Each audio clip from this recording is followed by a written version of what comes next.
Tá, estamos ao vivo. Olá, boa noite a todas, todos e todas.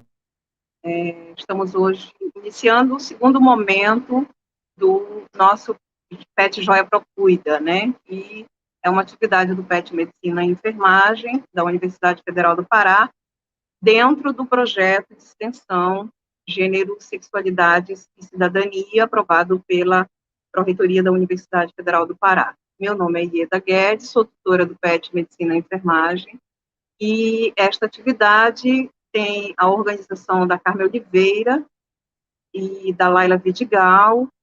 Então, eu gostaria de dar boas-vindas e agradecer inicialmente a todas e todos e todas que estão nos assistindo. Peço que dê o like, né, e que curta aí a atividade, que se inscreva no nosso canal para a gente conseguir projetar esse espaço, esse momento de construção de conhecimentos e habilidades e atitudes, para que outras pessoas também possam ter acessos. E eu gostaria de chamar agora, para fazer essa abertura, a Laila Vidigal. Laila. Olá, boa noite. Eu sou a Laila, sou acadêmica de psicologia da UFPA, também participo do projeto Rondon, do núcleo do projeto Rondon e do PET Medicina e Enfermagem, além do projeto de extensão Gênero, Sexualidade e Cidadania. Então, a gente está promovendo uma série de eventos que constitui o PET Joia Procuida, e eu vou contar um pouco sobre o que é essa atividade. É uma atividade que consiste em ações que mobilizam o debate e a divulgação de informações sobre temas relacionados ao gênero, sexualidades e violências, que permeiam a estrutura social, criando espaços para discutir a atuação de discentes e profissionais da área da saúde, frente às particularidades de cada sujeito durante a prestação de serviços, além de provocar inquietações sobre a construção heteronormativa e patriarcal da sociedade, enquanto reprodutora de estigmas e preconceitos, a qual resulta em invisibilidades e vulnerabilidades de pessoas e populações quanto à sua orientação sexual e identidade de gênero, sendo alvo constante de violências mulheres, gays, lésbicas, transexuais, travestis, bissexuais, queer e demais corpos também que se incluem na comunidade LGBTQIA+. Então, essa discussão, ela atravessa contextos e faixas etárias diversas, sendo fundamental o protagonismo desses sujeitos em espaços de enfrentamento a essas violências. Então, portanto, nessa edição, com o tema saúde sexual de mulheres que fazem sexo com mulheres, a minha colega Carmen vai estar apresentando um pouco mais sobre o nosso tema. Olá a todos, todas e todes. Eu sou Carmen Oliveira, sou acadêmica de enfermagem, sou bolsista do PET Medicina e Enfermagem e voluntária do projeto de extensão Gênero, Sexualidades e Cidadania. A atividade de hoje se justifica em função da falta ou do reduzido conhecimento acerca da saúde sexual de mulheres que fazem sexo com mulheres.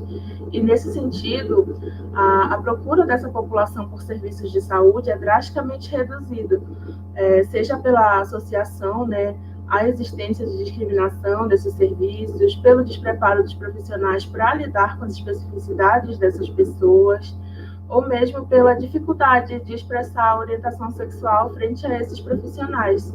E essas experiências negativas durante essa assistência de saúde, algumas dessas podem gerar violências, como crenças da heterossexualidade compulsória, e também pela falta de informação e da contemplação das dúvidas dessas pacientes, que vai influenciar e perpetuar as vulnerabilidades relacionadas à saúde e às práticas sexuais seguras, independente da orientação sexual dessas mulheres.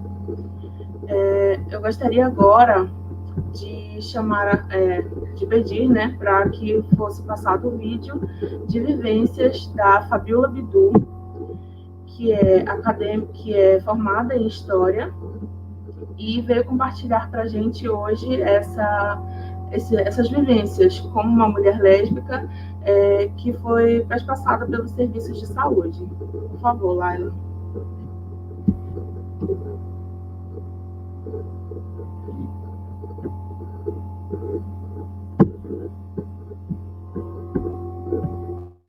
Bom, acho que minha vivência lésbica em relação à saúde, ela não tem muita continuidade, né?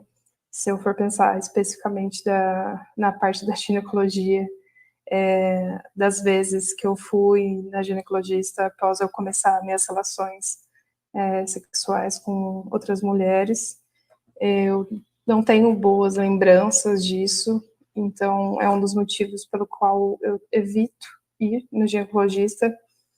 Fazem 3 anos que eu não vou, porque a última vez que eu fui muito mal recebida e foi ruim a minha consulta. Eu até tentei, se eu não me engano, acho que 4 ginecologistas diferentes. E o que é mais comum as mulheres ficar com uma ginecologista pelo resto da vida, né? Então, como foram sempre experiências ruins, de uma com outra eu fui mudando. Eu também escolho em ginecologistas mulheres, porque eu não gosto de homem, parte desse princípio, eu não quero ser atendida por um homem, principalmente em relação a essa parte da minha saúde. Então, foram vivências um pouco traumáticas, assim, de fazer o exame, aquele famoso exame do Papa Nicolau. Eu fiz uma vez só, para nunca mais querer ir, e foi uma experiência muito ruim, sabe? Quando você conta para a pessoa que está te atendendo, para a médica, e você fala que faz sexo com mulheres, tipo, elas caem então você é virgem. E desvalidam um pouco, né, a minha relação, desvalidam a minha sexualidade. Então, isso me deixa bem chateada, isso me desanima a ter um cuidado mais próximo da minha saúde ginecológica, o que é ruim, obviamente, né? Não é algo que é admirável e nem que é o mais correto a se fazer. Porém, como isso essas consultas foram sempre muito truncadas, eu sempre evitei de ir. Então, né, partindo desse momento que eu sou desvalidada pelo fato de eu fazer sexo com mulheres, né, eu sou tratada como, então, como se eu fosse virgem, porque não, entre aspas, né, não tem penetração, ou porque não tem uma penetração, né, do pênis. Então, são momentos bem ruins, assim. Uma primeira ginecologista que eu fui era a mesma ginecologista da minha mãe. Eu tinha 18 anos e nesse momento eu já me relacionava com mulheres, mas nunca tinha tido uma experiência sexual. E aí, a partir do momento que eu tive uma experiência sexual, eu fui em outras ginecologistas por né, questões de consulta mesmo, de rotina, e também para fazer um Papa Nicolau, uma primeira vez que eu fiz, que foi bem ruim. Aí foi a própria médica que fez, que até foi estranho, né? Porque que eu saiba, é a enfermagem que vem fazer o colher. E ela que fez, foi assim, me machucou, foi desgastante. Eu pedi para ela parar porque estava me machucando, não rolou, foi bem constrangedor aquele momento. E eu já tinha até tentado fazer esse exame uma outra vez na faculdade onde eu fiz, lá também tinha uma ginecologista. E aí, como estava me machucando, ela parou, ela não forçou, diferente dessa outra médica que eu passei, ela forçou a barra e, enfim, fez lá do jeito dela. E até hoje eu nunca soube o resultado, porque ela não me passou, eu nunca tive acesso a esse resultado. Ela falou que tinha dado alguma coisa nível 1, aí e o que seria? Ela falou, não é nada, nem se preocupa. Então, também não sei o que aconteceu. E aí, na minha outra experiência com a ginecologista, foi uma péssima experiência também, porque é um remédio que eu tinha que introduzir, e isso me incomoda muito. Então, na verdade, a gente podia ter tentado outro tipo de tratamento, mas como aquilo me machucava por estar introduzindo aquele negócio, sei lá como é que chama aquilo. E aí foi a minha última experiência cuidando da minha saúde ginecológica, isso fazem 3 anos. E é péssimo, né? Isso Assim, eu tô postergando, né, o fato de ir. E em São Paulo tem redes de mulheres que elas atendem, assim, mas só que também não são valores acessíveis, o que dificulta também passar por essas médicas que são mais compreensíveis sobre a questão de ser uma mulher lésbica, de como eu me relaciono sexualmente, ter essa outra visão, essa melhor compreensão, mas como infelizmente, é um valor um pouco inacessível, eu ainda acabei não indo, como por essas outras consultas que eu não fui bem atendida, então eu fico postergando. Isso é uma coisa horrível. Eu gostaria muito que um dia eu chegasse num serviço de saúde ginecológico, eu fosse respeitada e atendida de acordo com o esperado, assim, a compreensão que as pessoas tivessem sobre na hora que eu falasse, então, eu sou lésbica, eu me relaciono com mulheres, a pessoa não fizesse uma cara de, nossa, ou fizesse questões como essa, então você não transa, ou questionasse como eu me relaciono, né? Então como é que é? Assim, acho que a pessoa é um profissional formado, não sou eu que tenho que contar o básico para ela sobre a saúde de mulheres lésbicas e bissexuais. Então, esses constrangimentos, eles são momentos que eu evito de passar. Mas eu espero muito que um dia profissionais formados eles tenham esse olhar e tenham essa consciência de que não é ali na hora do atendimento que você vai descobrir como é que uma mulher se relaciona com outra mulher, sabe?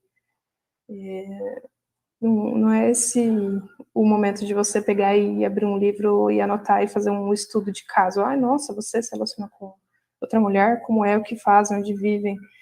Então, eu acredito que vocês que estão tendo acesso a esse evento serão profissionais bem melhores do que esse que eu já passei. Eu espero que um dia as próximas meninas tenham acesso a vocês, sabe, profissionais treinados e que já pensaram sobre o quão é importante saber sobre a saúde de pessoas LGBT. Que não é na hora da consulta com uma pessoa LGBT que você vai descobrir que você tem que se importar com ela e pensar como são as formas de relações que elas tratam. Em relação a orientações de como, né, fazer um sexo seguro com outras mulheres, eu nunca recebi nenhuma das profissionais por onde eu passei, em nenhum dos serviços me orientaram, né? Acho que é uma coisa que é muito mais a pesquisa pessoal do que realmente uma orientação, que, de acordo com esse meu histórico dessas pessoas com que eu passei, nenhuma pensou, ou acho que tinha conhecimento sobre como, né, se realiza essa prevenção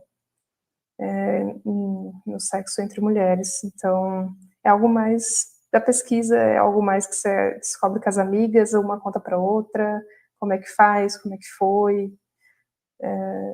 E é uma procura mais individual, mas nunca ninguém me orientou, nem nenhum serviço que eu passei até hoje. Então, eu acho que eu gostaria de ser atendida quando eu falar que eu faço sexo com outra mulher, não ter uma cara de espanto, né?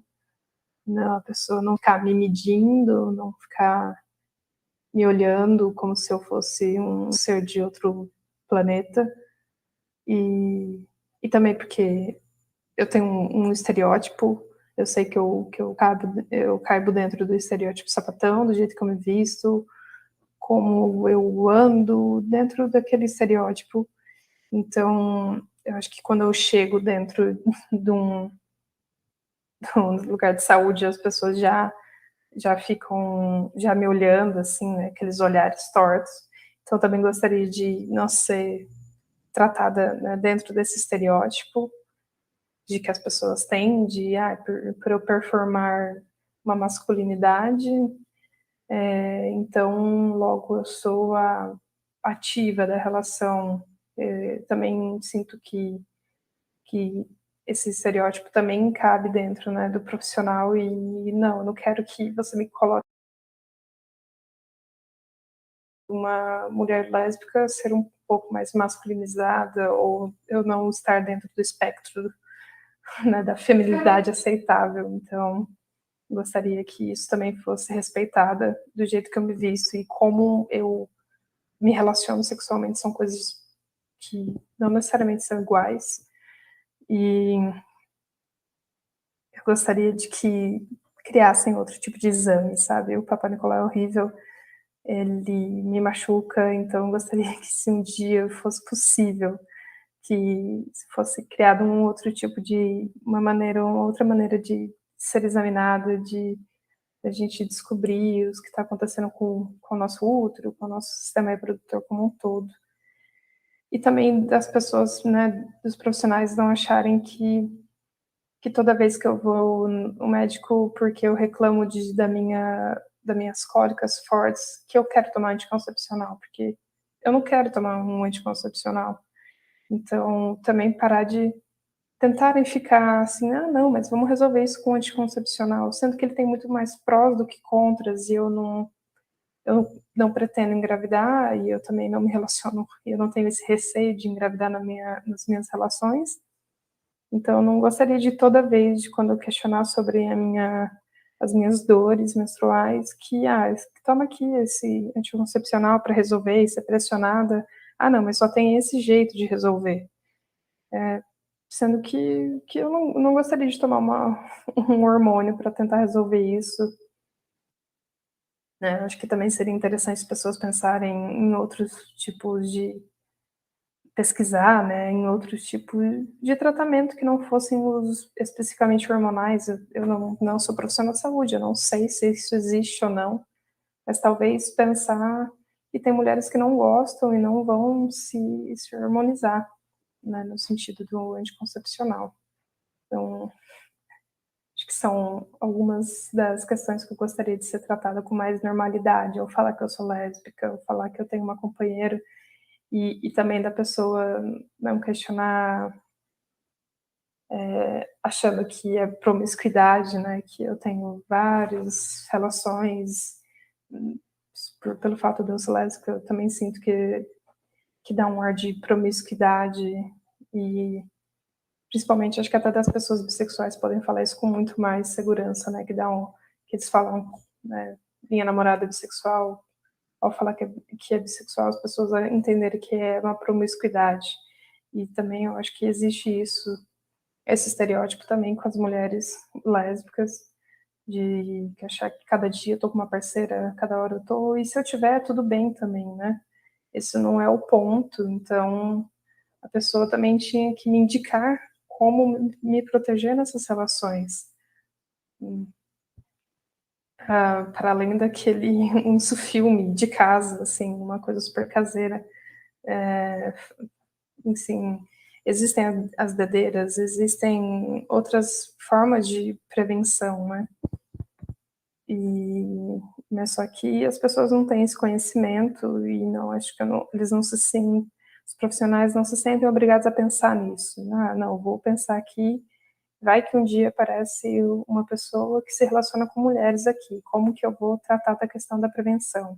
Então, acho que é isso que eu espero dos profissionais, que eles pesquisem por eles, sim, que não fique esperando alguém chegar no consultório e dar uma aula de como eu quero ser atendida, de como eu quero ser respeitada. Acho que isso também tem que partir do bom senso da pessoa, que ela está se formando e logo, né, a pessoa vai estar atendendo, ou alguém que já está formado, tem que buscar a formação continuada. Não tem que partir só apenas do lugar onde você está trabalhando, mas também tem que partir do profissional. Você ter essa formação continuada. E também pensar nos atendimentos de uma maneira geral. Acho que uma outra vivência que eu posso relatar é quando eu fui atrás de uma profissional psicóloga. E aí, quando eu fui minha primeira psicóloga super entendeu a minha relação. E aí eu mudei de cidade, então eu acabei mudando de psicóloga. E eu percebi que ela não entendia muito sobre a questão LGBT, sobre como é ser uma mulher lésbica. E aí, uma sessão específica, eu lembro muito bem disso, que eu acabei explicando várias coisas para ela, de como é ser uma mulher lésbica, de como as pessoas têm esses estereótipos. E ela já sabia que eu era uma mulher lésbica, porque eu já tinha falado desde a primeira sessão, né? Não é algo que eu deixe de falar para as pessoas também, isso também é um risco que eu corro, né? Pelo jeito que eu me visto, pelo jeito que eu me porto. Então eu corro esse risco na sociedade e eu não deixo de me posicionar e sempre me colocar como uma mulher lésbica. Então, esse momento, assim, eu falei, tá, expliquei, mas só que ela já sabia, né? Ela podia ter dado esse corre antes, né? Não precisava ter dado uma aula para ela na minha sessão de terapia, sendo que a minha questão da sexualidade é muito bem resolvida, não é algo que eu levo para terapia para ficar questionando, não. É algo que perpassa a minha vida, obviamente, mas só que não é o foco, né? E acho que seria muito importante as pessoas irem atrás para saber mais sobre, e pelo que eu percebi, depois dos atendimentos, ela foi atrás, que ela nunca mais me fez essas questões, ou ela entendeu, ou ela estudou, porque eu respondi a ela, mas só que você tem que fazer por onde também, né? Às vezes eu não era a única paciente lésbica que ela atendia, então acho que outras pessoas também se sentiram contempladas com esse estudo, com esse aprofundamento, e em todos todas as áreas da saúde em geral, né? Não é só realmente no atendimento ginecológico. Eu acho que você passa por vários profissionais na saúde agora, atualmente, né? Você chega nos lugares e você está de máscara. Eu sou confundida muitas vezes com homem, pelo meu corte de cabelo, pelo jeito que eu me visto, e isso também acontece nos espaços de saúde com os profissionais, né? Ficar se questionando, será que é uma mulher? Será que não é? E ficar procurando peito, enfim, ficar procurando esses espaços no corpo, né? Como se eles fossem responder todas as questões, mas em vez de perguntar para a pessoa, né? Como ela se identifica, como quer ser chamada. Esses também são pontos principais, assim, para um bom atendimento e para um bom momento com os profissionais, né? Deixar que a pessoa conte as coisas e ter uma escuta atenta, como minha namorada sempre diz, que ela é assistente social e ela sempre fala que as profissionais têm que ter uma escuta atenta ao usuário, né? Nem tudo que eu tô, do jeito que eu tô me vestindo e aquela imagem que eu passo pelas minhas roupas e como eu me comporto, você vai conseguir responder todas as questões. E, então, essa escuta que os profissionais eles têm que ter também é muito importante. E o acesso que vocês aqui estão tendo com esse evento, sim, se aprofundem no tema, né? Vão além do evento, vão, sim, além desses profissionais que estão falando com vocês, além das vivências que vocês assistiram e também buscando outros eventos, outras participações, tem tanta coisa na medida do possível, né? Furar sua bolha de logaritmos e buscar essas pessoas. Tem vários profissionais da saúde que falam sobre esse tema e vários outros eventos, então, e leituras. Eu acho que a pesquisa, né? E esse ímpeto que a pessoa tem, o profissional, depois que se forma, você tem que continuar estudando, porque não é porque você fez um curso de 4 ou 5 anos e que você nunca mais vai precisar abrir um livro e estudar e descobrir sobre o que está sendo discutido na sua área atualmente. E então, o que eu desejo para vocês, extrapolem o evento, extrapolem a formação inicial, por favor, cresçam profissionalmente. E quando vocês forem trabalhar nos espaços e você ser aquela pessoa que traz essa visão mais sensível do ser humano como um todo, tentar sensibilizar seus colegas, tentar evitar falas grosseiras, desde a atendente até a pessoa da limpeza, até todo mundo que está naquele ambiente que você está trabalhando. tentar sensibilizar as pessoas, porque todo mundo ficar te olhando, ou alguém, né, te chamar de sapatão, e, enfim, as pessoas tratarem, aquele viado, não é assim que a gente quer ser tratado, não é esse tipo de comentário que a gente quer ouvir de canto, né, porque também os olhares, os comentários, isso também acontece. Então, tentar ter esse cuidado quando você for o profissional, o atuante, de tentar fazer um ambiente harmonioso para todo mundo que chega lá.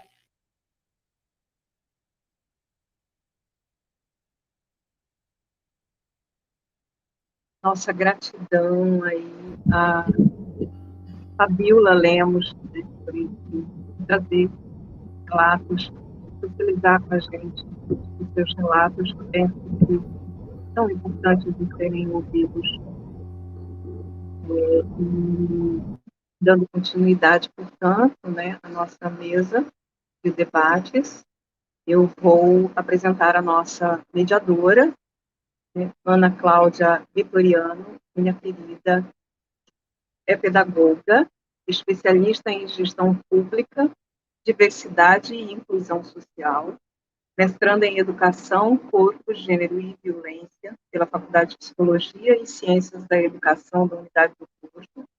Atualmente, ela é coordenadora da Rede Mulher e Diversidade Sexual da Secretaria de Mulher de Barueri. É liderança nacional socioassistencial do Projeto Justiceiras. É membro do Comitê de Combate à Violência contra a Mulher do Grupo Mulheres do Brasil e é fundadora e membro do Fórum Nacional de Políticas Públicas para Mulheres. Ana Cláudia, querida, a mesa é sua. Pode assumir essa mediação. Boa noite a todas, todos e todas. É uma alegria muito grande estar de volta à Universidade Federal do Pará, com um tema tão importante para se discutir. É necessário quebrar tabus relacionados à questão da sexualidade feminina. Ser mulher é um desafio constante, principalmente num país que tem um dos maiores índices de feminicídio, e a todo momento nós somos aí desafiadas em detrimento dessa sociedade machista, dessa cultura patriarcal, no qual é pensado diversos papéis de gênero para nós. Né? Nós somos educadas para o casamento, para a maternagem, com relacionamento cis e heteronormativo, e vivemos em detrimento de uma cultura fundamental cheia de preceitos religiosos. E quando se fala ainda da questão da sexualidade, a sexualidade, falar de sexo, apesar de todo mundo praticar, é visto como um tabu social. Todas as pessoas falam, falar de sexo, falar de sexualidade, falar na educação a respeito desse assunto, tem visto como um palavrão atualmente. Nós vivemos aí vários retrocessos das políticas públicas e hoje é um desafio muito grande poder estar aqui e falar para vocês a respeito desses temas, que é tão desafiador, mas tão necessário, porque é algo que bate a nossa porta e muitas vezes não sabemos como lidar. A gente vive diversos preconceitos sociais por conta das relações homoafetivas, por conta da orientação sexual, identidade de gênero. Vemos diversos no Brasil sendo campeão aí em violência contra a população LGBT.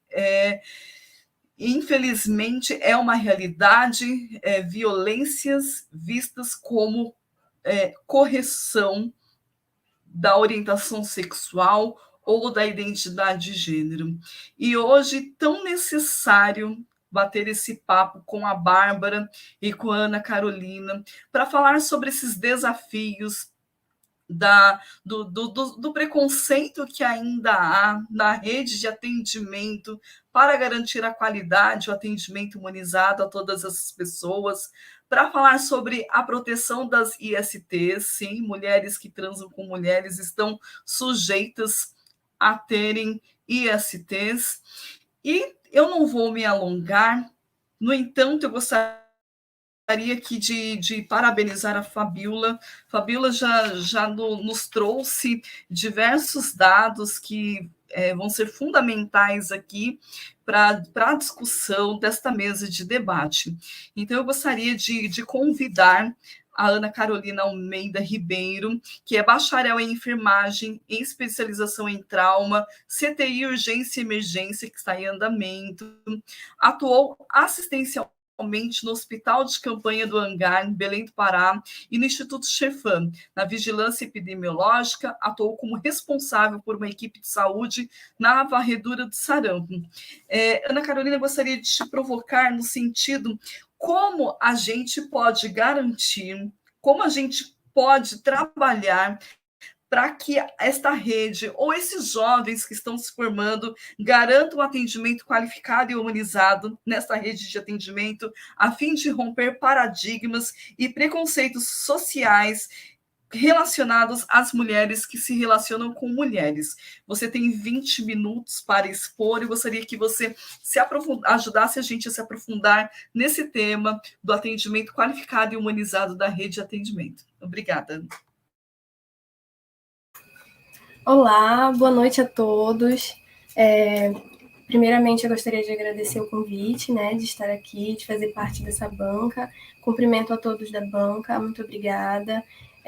Como foi apresentado, eu me chamo Ana Ribeiro, eu sou enfermeira formada pela UFPA. A minha especialização é em trauma, CTI e urgência e emergência, um tema distante, né, um pouco distante do tema que está sendo debatido hoje. Porém, a minha intimidade com o tema, né, eu tenho um lugar de fala que me dá um pouquinho de propriedade para falar sobre ele. Eu pesquisei um pouco como poderia acrescentar nessa conversa, e aí eu vou contextualizar um pouquinho. A gente sabe que o SUS ele foi criado com o intuito de levar saúde para a população geral, sem distinções, seja de cor, gênero, idade, status social. Entretanto, a realidade do serviço oferecido para o público que foge a esse padrão pré-estabelecido pela sociedade, que são os grupos minoritários, acaba sendo excludente, né?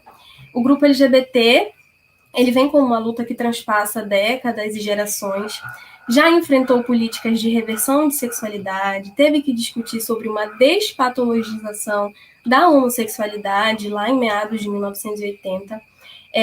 Foi tratado inicialmente como um transtorno lá dentro da caixinha dos desvios sexuais, foi comparado, inclusive, a atos criminosos, como a própria pedofilia, era equiparado, era visto como uma pedofilia. Inclusive, em alguns países ainda é tratado como crime, como o caso do continente africano, parte do Egito, Líbia, Marrocos, Quênia, Nigéria. Inclusive, na Nigéria, a gente tem uma separação onde homens gays são considerados criminosos e mulheres homossexuais não, né? O que já escancara um pouco do machismo que a gente vive na sociedade, da ideia fantasiosa da sexualidade feminina, do corpo feminino. Países na América Central e América do Sul, como a Jamaica e a Guiana também, são países pertinho da gente, que vivem essa realidade. Na Rússia, na região da Chechênia, entre outros. É interessante a gente pensar sobre isso e entender que ainda na nossa sociedade, considerada já avançada, a gente lida com essa realidade em vários diversos países onde a homossexualidade é tratada como uma doença, como um crime, como algo pecaminoso, errado, né? E aí a gente tem como um dos primeiros grandes marcos, em 1993, onde a Organização Mundial da Saúde, sensibilizada com a causa, retirou a homossexualidade do Código Internacional de Doenças. E é importante destacar também que a separação entre a orientação sexual e patologia como posicionamento do Conselho Federal de Medicina foi mudada desde 1985, onde ele foi retirada a homossexualidade da condição de desvio sexual, ou seja, do que foge do padrão sexual esperado de heteronormatividade, né?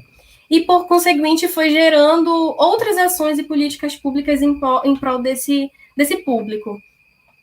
Portarias, regulamentações. Eu trago em destaque o que recentemente o Ministério da Saúde instituiu, por meio da portaria número 2.836, de 1º de dezembro de 2011, a Política Nacional de Saúde Integral de Lésbicas, Gays, Bissexuais, Travestis e Transsexuais.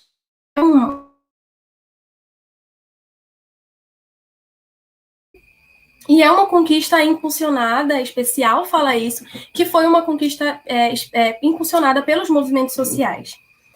Apesar disso, a gente precisa falar sobre o preconceito dentro desse sistema de saúde, né? A gente sabe que a formação dos nossos profissionais de saúde é falha, ela é insuficiente nesse sentido, e muitas vezes, para um profissional oferecer um bom atendimento ao público, a esse público específico, depende de um interesse motivado por questões pessoais. Depende dele, né? Na nossa grade curricular, a gente ainda não oferece um arcabouço científico necessário para esses profissionais lidarem com esse público. Então, depende de ele, se ele convive com um irmão, se ele tem um primo, um amigo muito próximo, que faz parte do público LGBT, que é mais, e a partir dessa demanda ele tenta se capacitar, se sensibiliza, é sensibilizado pelo movimento e acaba modificando o seu comportamento, o seu atendimento. Os nossos espaços para promover saúde muitas vezes são incapazes e falham no atendimento às necessidades da comunidade LGBT. A gente viu no depoimento da Fabíola, muito interessante, muito real. A gente tem muita falha nesse atendimento dessas necessidades e a gente precisa pensar o que pode ser feito para sanar, né, essas dificuldades. E aí a gente não consegue falar disso sem falar sobre a invisibilização do público LGBT.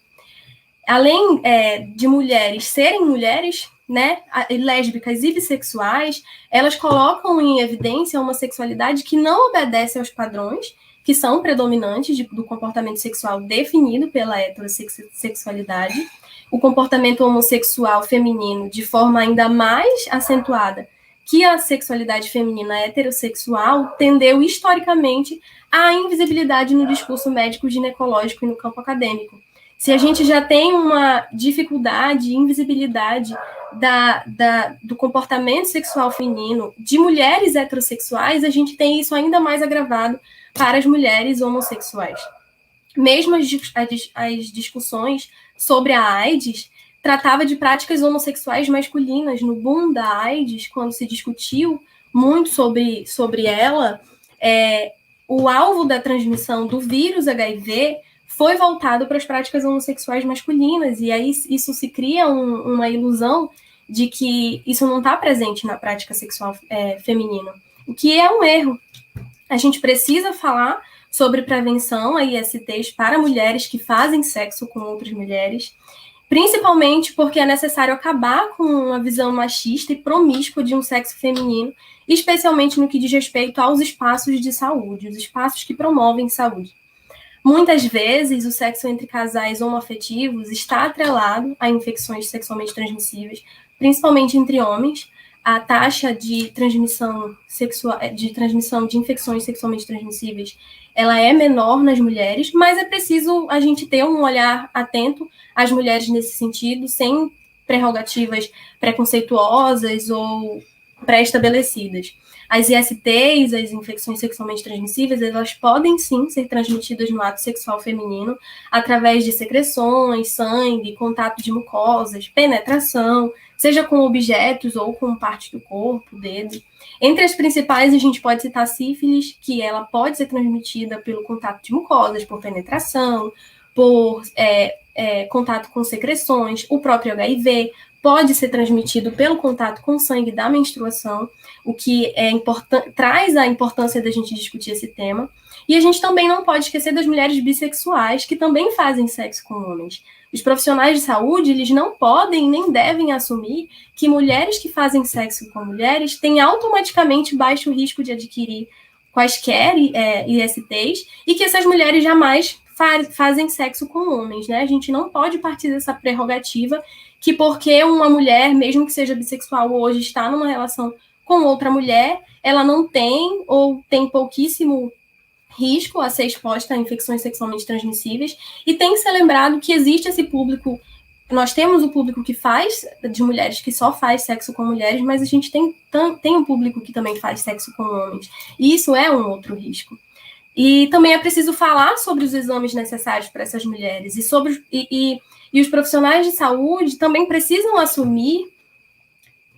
parar de assumir que por essa mulher, porque essa mulher faz sexo com outra mulher, ela não precisa realizar os exames padrões. Ela não precisa de um preventivo, ela não precisa de um Papa Nicolau, ela precisa sim ser atendida, ela precisa sim ser acompanhada, ela precisa realizar os exames padrão, porque senão você não vai saber se mesmo aquela mulher bissexual que hoje está num relacionamento homoafetivo com uma mulher, ela pode ter contraído o vírus do HPV em um determinado momento e você não está identificando por um preconceito, por uma discriminação, um pré-estabelecimento da sociedade de que essa mulher não tem risco a ter contraído algum tipo de doença. Dados na literatura mostram que uma parcela considerável de mulheres lésbicas e bissexuais não acessa serviços médicos de ginecologia anualmente. E as que vão à consulta, geralmente, buscam quando surgem sérios problemas em períodos maiores, o que causa maior gravidade à sua saúde. Então, aquele HPV que eu poderia ter descoberto antecipadamente, ele se agrava, e aí aquela mulher, de repente, já desenvolveu um câncer. O exame de Papa Nicolau para a prevenção do câncer de colo uterino entre as mulheres com práticas homossexuais apresenta baixíssima adesão. Isso está totalmente correlacionado com o atendimento de ponta que eu faço na minha unidade básica de saúde. Um estudo conduzido em São Paulo, onde 145 mulheres foram entrevistadas, e se observou que metade delas tem dificuldade de revelar sua orientação sexual para o médico, principalmente devido a algum desconforto causado pelo profissional de saúde durante a consulta, como a insistência por parte desse profissional no uso de alguns termos como parceiro, camisinha, perguntas sobre métodos contraceptivos, que são situações que muitas vezes não se encaixam na vida sexual daquela mulher. Essas mulheres também precisam ser orientadas e incentivadas a buscarem atendimento médico, principalmente ginecológico. E esse atendimento médico ginecológico precisa ser coerente, precisa ter qualidade, precisa ser voltado para esse público. Especialmente aquelas mulheres que são consideradas pelo padrão de comportamento mais masculinizado, é um público que se vê uma menor assiduidade e frequência na busca pelo atendimento. A gente já tem um grupo minoritário de mulheres que fazem sexo com mulheres, que tem esse problema no atendimento, e a gente tem um microgrupo dentro desse grupo menor, que são as mulheres consideradas com esse comportamento masculinizados, que têm uma assiduidade e uma frequência muito menor. Isso é muito problemático. A ida ao ginecologista pode ser visto como uma afirmação das necessidades femininas, ou seja, para as mulheres lésbicas que se percebem como femininas, e para as mulheres que possuem trejeitos e comportamentos masculinizados, a consulta pode assumir um significado que vai distinguir e vai destacar ainda mais o seu comportamento diferente. E quando a gente soma isso às representações que o envolvimento lésbico tem, que não oferece riscos à saúde, nem sequer ações específicas com a saúde, isso torna a busca pelos cuidados ginecológicos mais difícil. Existe uma crença de que só por você ter um relacionamento sexual com uma mulher, se você não tem outras parceiras, você já está protegido. E isso é um pensamento de senso comum completamente errado, que a gente precisa combater. A sexualidade de homens e mulheres, ela pode ser diferentemente vivenciada, pois a vida sexual é também transpassada, atravessada por roteiros de gênero culturalmente estabelecidos, onde os atributos da masculinidade, as questões de masculinidade e feminilidade vão ter relação direta com os comportamentos, expectativas, escolhas amorosas de cada sujeito, mas a gente não pode tratar isso como uma barreira. A gente precisa dissociar as ISTs do gênero e entender que ela está relacionada ao ato sexual, e principalmente a um ato sexual desprotegido, e não a um gênero. É um risco dele, principalmente se você não toma as precauções necessárias. E essa informação precisa chegar às mulheres. especialmente para que as mulheres possam desfrutar de um sexo seguro, prazeroso, e a gente precisa falar sobre prazer feminino, né? De tirar as amarras dessa promiscuidade e entender que a mulher merece esse prazer feminino, ela não está ali para gerar prazer para o homem, e diferenciar das suas escolhas eróticas das reprodutivas, contrapor essa ideia de atrelar a sexualidade feminina à reprodução. É importante falar sobre a vida reprodutiva da mulher lésbica também, que muitas vezes é invisibilizada. Existe um atendimento caótico nessa questão, nessa realidade, onde muitas vezes essa mulher é subjugada, ela é subestimada, o tratamento dela não é feito padronizado como seria para uma mulher heterossexual, porque muitas vezes os profissionais partem de questões de acreditações pessoais de que aquela mulher não precisa de determinados acompanhamentos, de determinados serviços, que é algo que esbarra no programa de assistência integral à saúde da mulher, por exemplo, que visa oferecer para a mulher, em suas diferentes fases da vida, uma atenção integral à saúde, e perpassa também pelos seus direitos sexuais. A gente não pode separar isso. Por fim, eu gostaria de indagar que existe uma formação insuficiente que é negligenciada, mas será que ela não é negligenciada por nós mesmos, quanto profissionais?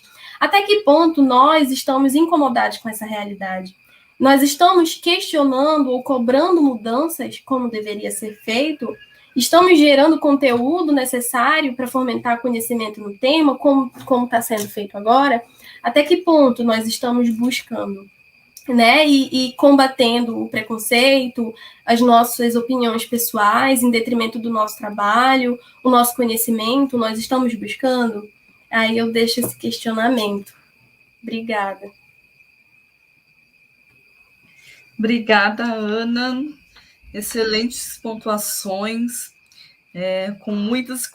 já fervendo aqui algumas informações que você trouxe, extremamente pertinentes para este debate. Antes de dar continuidade, gostaria de informar que o link para a inscrição está na descrição do vídeo. Então, para quem precisa se inscrever, vai até a descrição do vídeo, por favor. Agora eu gostaria de convidar a Bárbara Potiguar Fraia.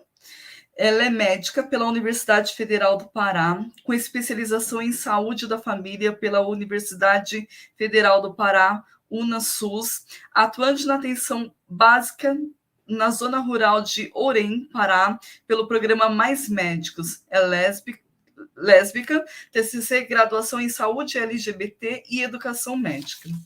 Bárbara, mulheres que transam com mulheres têm suas especificidades e é importante a qualificação profissional e a formação continuada de todas as pessoas que atuam neste sistema, a fim de garantir o atendimento humanizado. Entretanto, é necessário um fluxo que garanta essa qualidade, respeitando a orientação sexual e identidade de gênero dessas pessoas que buscam a rede de atendimento da saúde. Então, como transpor esse sistema, como avançar para que esta população sinta-se confortável para a busca desta rede de atendimento? É importante considerar que mulheres que transam com mulheres estão sujeitos, sim, como a Ana já colocou, ao risco de contrair doença sexualmente transmissível. Em qualquer relação sexual, com ou sem penetração, pode haver transmissão de doenças, e a contração de ISTs não tem a ver com orientação sexual, e sim com as práticas sexuais. Eu sei que você vai se aprofundar nisso, mas eu gostaria de a gente pensar um pouquinho nessa qualificação profissional para garantir a qualidade na especificidade do atendimento às mulheres em especial. Obrigada, você tem 20 minutos a partir de agora. Olá, primeiramente gostaria de dar boa noite a todo mundo que está nos vendo agora, agradecer o convite, mais uma vez a gente participando aqui com o PET, nessa temática que é de extrema importância e de grande invisibilização. Queria muito, parabenizar o projeto do PET e vamos buscar sempre mais pesquisar e falar sobre o tema, porque o primeiro passo é a gente começar a falar e tratar o tema como um assunto realmente relevante, assim como é. Então, dando entrada, né, na fala, a gente pode pensar, enquanto profissional de saúde, como a gente vai acolher, né, o usuário, a usuária que chega no nosso serviço. Primeiramente, algumas das ideias que a gente pode trazer, por exemplo, da oficina que tivemos de atenção integral à saúde das mulheres lésbicas e bissexuais, que ocorreu em 2014. Então, esse painel, essa oficina, ela trouxe várias demandas, né? Várias ideias de como a gente pode realmente abraçar, acolher aquela pessoa que procura o serviço de saúde. Então, primeiramente, seria, né, ideal criar o prontuário com todas as informações daquela pessoa. Então, todas as informações seriam quais? O nome social que já integra o prontuário, né, completo, mas também a orientação sexual e a identidade de gênero. Para você, muitas vezes, não ter que chegar num momento talvez constrangedor de questionar e não saber como abordar a sexualidade daquela pessoa. Então, muitas vezes a pessoa não sabe nem como iniciar a pergunta de qual sua orientação sexual, quais suas práticas sexuais, o que vai mudar todo o rumo de um atendimento. Então, primeiramente, seria interessante incluir nos prontuários de cada usuário a sua orientação sexual, como prefere ser chamada. E assim, inicialmente a gente tem que pensar, né? Como eu gosto de ser atendido? Então, você tem que acolher aquela pessoa pensando naquele método que a gente pensa a saúde da família, no método centrado na pessoa. Cada um que chega, cada indivíduo, ele tem sua vivência, ele tem sua história. Então, você tem que considerar toda a história daquele indivíduo, o meio social que o rodeia. Por exemplo, eu que trabalho aqui na zona rural, do interior do Pará, então são questões muito complicadas. Eu tenho pacientes LGBTQIA+, eu tenho paciente trans, eu tenho pacientes lésbicas. Então, é um tabu muito grande. Você, primeiramente, falar da sexualidade da mulher já é um tabu muito grande, principalmente nas cidades mais afastadas dos grandes centros urbanos. Você falar numa sexualidade fora da heteronormatividade é ainda mais assim, impensável. É motivo de vergonha, motivo de sofrimento mental, muitas vezes, como eu recebo pacientes em grande sofrimento mental por conta da falta de família, da exclusão de grupos sociais, por conta muitas vezes da revelação ou por conta de inferências acerca dos estereótipos que muitas vezes acontecem. Então, assim, você precisa acolher primeiramente aquela pessoa para que ela se sinta segura frente a você, né? Se aí vocês me perguntarem se nós somos ensinados nas escolas médicas, nas escolas dos cursos de saúde, a receber essa pessoa com essa vulnerabilidade, essa especificidade, nós não somos, né? O TCC que eu realizei em parceria com meu amigo Rodrigo, nós vimos justamente que nas escolas médicas de Belém não tinha nenhum módulo, nenhuma matéria e em nenhum momento, nem na ginecologia, por exemplo, foi abordado a temática de como atender, como realmente sanar as dúvidas, como orientar um paciente LGBT, como examinar um paciente LGBT que tem as suas especificidades. Então, nós sabemos que muitas vezes as mulheres lésbicas não têm atividade, não têm prática sexual com penetração, então custa, né, você olhar para aquela paciente com mais cuidado, talvez oferecer um espéculo de menor tamanho. Infelizmente, a gente não tem conhecimento hoje em dia de uma outra forma de realizar o exame do Papa Nicolau, o exame preventivo do câncer de colo uterino. Mas nós temos, muitas vezes, formas diferentes de abordar aquela pessoa, né? Tive contato com um guia de exame ginecológico que tem mais autonomia, um guia prático e ilustrativo. Então, a primeira coisa que nós vemos nas mulheres, principalmente as lésbicas, né, bissexuais, na verdade, nas mulheres em geral, é que elas não conhecem sua própria anatomia. Então, você pode oferecer para a paciente diversas posições diferentes de realizar o exame ginecológico. Você pode oferecer para a paciente, primeiramente, um espelho para que ela se conheça, para que ela veja se, olha, tem alguma lesão aqui, tem alguma lesão ali, alguma coisa diferente, para que ela se compreenda enquanto indivíduo saudável, caso venha aparecer algum sinal de IST, de infecções, para que ela possa identificar. Então, isso dá mais autonomia e uma sensação de empoderamento para a paciente, certo? E muitas vezes também, como não somos ensinados nas escolas, quando você, inclusive tem estudos, como a Ana já citou, que muitas vezes a mulher, quando relata, né, quando refere que tem práticas sexuais com mulheres, quando ela revela sua orientação sexual, o profissional acaba as orientações ali, como se as orientações médicas, as orientações em saúde, elas fossem restritas à prática com penetração com pênis ou ao desejo reprodutivo. E isso realmente não cabe, muitas vezes, nesse contexto.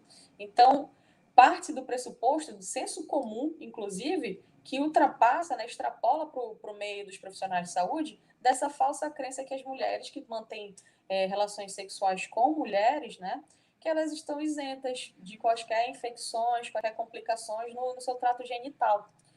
Então, muitas vezes, você tem que estabelecer aquele vínculo de confiança, chegar e perguntar para a pessoa: olá, bom dia, eu me chamo Bárbara, como é o seu nome, tudo bem? Quando você vê a queixa da pessoa, questionar: você tem vida sexual ativa? Você tem parceiro ou parceira fixo?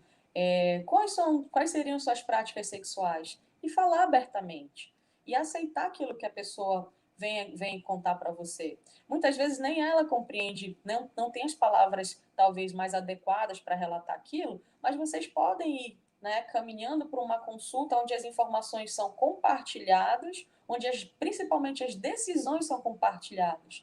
Hoje mesmo eu falava disso com um colega médico no Instagram, que muitas vezes as decisões, né, sobre exames, sobre procedimentos terapêuticos, elas são de forma unilateral. E isso você tira todo o poder de decisão, de autonomia daquela pessoa sobre decidir sobre o seu próprio futuro, muitas vezes.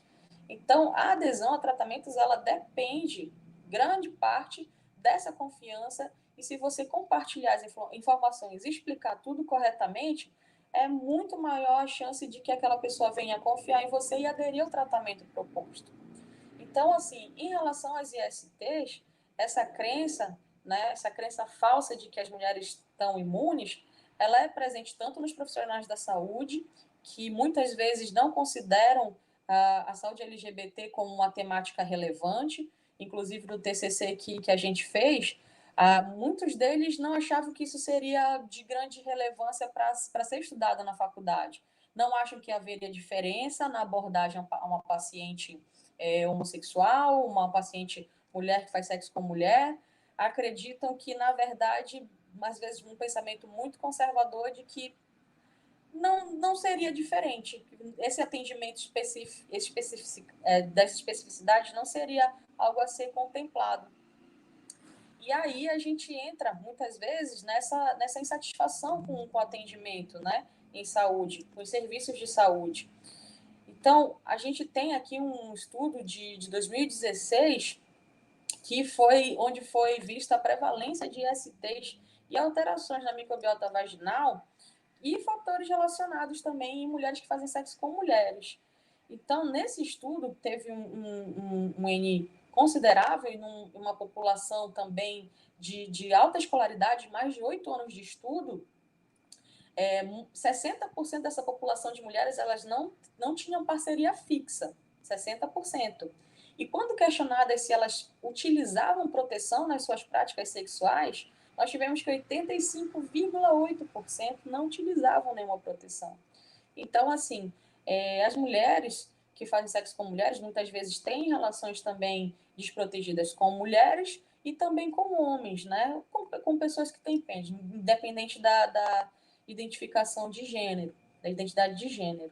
Então, além disso, essas vulnerabilidades são acentuadas ainda mais quando a gente tem que grande parte dessas pessoas, muitas vezes, os LGBTQIA+, de uma forma geral, de acordo com os estudos, eles têm maiores índices de uso e abuso de álcool, né, e de outras substâncias que são psicoativas. Então, muitas vezes, essas mulheres, por exemplo, desse estudo, quando questionadas, elas praticam sexo após uso de álcool, né? Grande parte delas, mais da metade dessas mulheres. Então, já era uma vulnerabilidade maior, né? Um sexo desprotegido.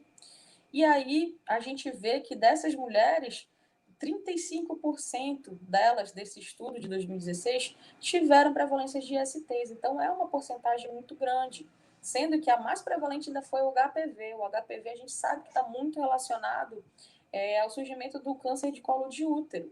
Então, por exemplo, aqui no Pará, que nós temos índices altíssimos, o maior do país, se não me engano ainda. Então, assim, é uma vulnerabilidade muito grande. A gente vê que mulheres podem deixar esse início de doença se prorrogar por conta da falta de procura, né? Ao atendimento médico, ao atendimento ao profissional de saúde. Quando questionadas, um grupo de 48 mulheres no seminário do CONLES, que teve em Pernambuco, sendo que eram mulheres mais, assim, que tinham um nível de estudo um pouco maior, 51% delas já tinham ido ao ginecologista, sendo que 83% delas não tiveram sua orientação sexual questionada, certo? Então, assim, muitas vezes, quando a pessoa não é questionada da orientação sexual, quando não se demonstra muito interesse, partindo do pressuposto que todas as mulheres que visitam o médico, o ginecologista, têm atividade sexual heteronormativa, então você deixa de orientar essas mulheres. Você afasta elas do serviço de saúde. Você deixa de oferecer exames que ela poderia estar realizando e prevenindo doenças graves. O câncer de mama. Então, muitas mulheres também não realizam mamografia porque acham que não precisam. Não realizam o Papai Nicolau porque acham que não precisam. Então, também acabam sendo acometidas por várias ISTs. Herpes genital, inclusive o HIV também. O HPV, que é muito, muito relacionado com o câncer de colo uterino, que gera verrugas genitais. E aí, assim, muitas vezes também, quando as pacientes chegam para questionar, então, o que eu posso fazer para me prevenir? E aí você tem o silêncio do profissional. Vai dar umas orientações que muitas vezes não são cabíveis, não são compatíveis com aquela prática. E aí o que acontece? A maioria das vezes, quando nós vamos ver na literatura, muitas reivindicações são em relação a proteções específicas para essa população de mulheres que fazem sexo com mulheres. Por quê? Porque os preservativos que nós temos disponíveis, muitas vezes eles são adaptados a acessórios sexuais, adaptados àquelas práticas, mas não são desenvolvidos especificamente para aquelas atividades sexuais das mulheres. Então, assim, uma reivindicação muito grande é que seja pensado, de fato, proteção para esse grupo específico. E não que a gente tenha que usar adaptações, certo? Mas, assim, falando no que temos hoje, por exemplo, se alguém for questionar a você, né? O que eu posso pegar? O que eu posso acabar contraindo durante uma relação sexual desprotegida? Herpes genital, HPV e uma bactériazinha também, alguns grupos de bactérias que muitas vezes, para mulheres que mantêm relações heterossexuais, não são consideradas ISTs, que é a Gardnerella. A Gardnerella e outras bactérias também que são do trato intestinal. Então, a gente vê nos estudos que o índice de Gardnerella, de infecção que causa a vaginose bacteriana, entre as mulheres lésbicas é muito grande. E essa prática, muitas vezes, está ligada ao sexo oral, anal, oral, vaginal, e falta de proteção nessas atividades, nessas práticas sexuais. Então, assim, quais as orientações que a gente pode dar, né? Sempre questão de práticas sexuais de penetração digital vaginal, digital anal, sempre higienizar as mãos, né? Antes e depois de qualquer prática, certo? Se for usar acessórios, sempre tentar adaptar, né? Tentar adaptar o máximo possível o preservativo feminino ou o preservativo masculino para práticas de penetração, certo? Tentar o máximo possível, se você tiver uma parceira, um parceiro ou múltiplos parceiros, não compartilhar os acessórios sexuais, ou se forem compartilhados entre um uso e outro, higienizar com álcool, com alguns produtos específicos e sempre utilizar o preservativo, tentando evitar a troca de secreções entre as pessoas que estão envolvidas no ato. Isso é muito importante para evitar essa troca de secreções. E assim, em relação ao sexo orovaginal, oroanal, na verdade, no Brasil a gente tem um pouco de limitação, porque assim, eu nunca vi, por exemplo, o CDC, que é o Centro de Controle de Doenças americano, ele recomenda o Dental Dam. O Dental Dam, ele é uma plaquinha assim de plástico bem fina, né, semelhante mais ou menos ao papel filme, talvez um pouco mais resistente, e ele seria uma recomendação oficial do CDC para a prática de sexo oral vaginal. Só que no Brasil, realmente, o acesso é bem limitado. Eu mesma nunca vi. Então, assim, tentar adaptar os preservativos para essa prática e também utilizar de algum método de barreira, alguma adaptação para a prática, muitas vezes, de toque entre os genitais das pessoas que estão praticando o ato, para evitar a troca de secreções. Muitas vezes, aquela área da vulva, próxima à vulva, pode ter, por exemplo, lesões de herpes, verrugas genitais. Então, nessa troca, acaba acontecendo a infecção. Então, assim, sem estender muito as nossas orientações, talvez a gente pode discutir um pouco depois. Infelizmente, nós não temos muitos materiais um pouco mais práticos, assim como a gente está conversando, de dizer realmente quais são os dispositivos que a gente pode usar, como praticar um sexo 100% seguro, livre de quaisquer ISTs, livre de quaisquer perigos, né? Mas sempre tentar prezar pela higienização, pela individualização de materiais, certo? Buscar, assim, na internet, perguntar ao seu profissional de saúde. Infelizmente, assim, nós temos um déficit muito grande na formação nesse quesito de orientação, de acolhimento da população LGBT, de mulheres lésbicas, bissexuais. Mas temos algumas cartilhas na internet que podem ajudar, que são de órgãos oficiais. Tem uma cartilhazinha que ela é bem ilustrativa, ela é bem legal, é bem simples. Chama Velcro Seguro, que ela foi desenvolvida pela Nicole Sartor, que ela é ilustradora, como parte de um TCC da Faculdade de Santa Maria. E aí ela teve uma orientação médica, né? E aí é um guiazinho bem ilustrado, falando os perigos, falando o que você pode adquirir e como você pode estar se protegendo. E também tem o material dessa oficina que citei para vocês, da Atenção Integral à Saúde das Mulheres Lésbicas e Bissexuais, que é um documento oficial do Ministério da Saúde, tá certo? Ele é de 2014, lá a gente tem várias reivindicações, resultados de grupos de trabalho, de painéis, falando diversos temas bem relevantes de invisibilização das mulheres lésbicas, invisibilização das mulheres bissexuais até dentro do movimento LGBT. Então, assim, acho que para finalizar a fala, o primeiro passo é a gente falar sobre o tema, se interessar, buscar e tentar o máximo possível produzir estudos, produzir literatura sobre o tema, porque é muito escassa ainda. Infelizmente, nós não temos um grande rol de estudos que venham abordar esse assunto de uma temática super importante, tá? Queria agradecer mais uma vez o convite, desejar uma boa noite a todos. Gratidão, Bárbara, fantástica a exposição. Eu sempre trago uma premissa sempre trago uma frase comigo, né? Seja o profissional que você gostaria de ter caso fosse você o atendido. Então, se a gente pensar nessa questão da humanidade, de eu oferecer para o outro aquilo que eu gostaria para mim, isso já é o início de um grande atendimento humanizado. Antes de partir para as perguntas, eu gostaria de saber se a professora Ieda gostaria de acrescentar, ou a Laila ou a Carmen tem alguma questão.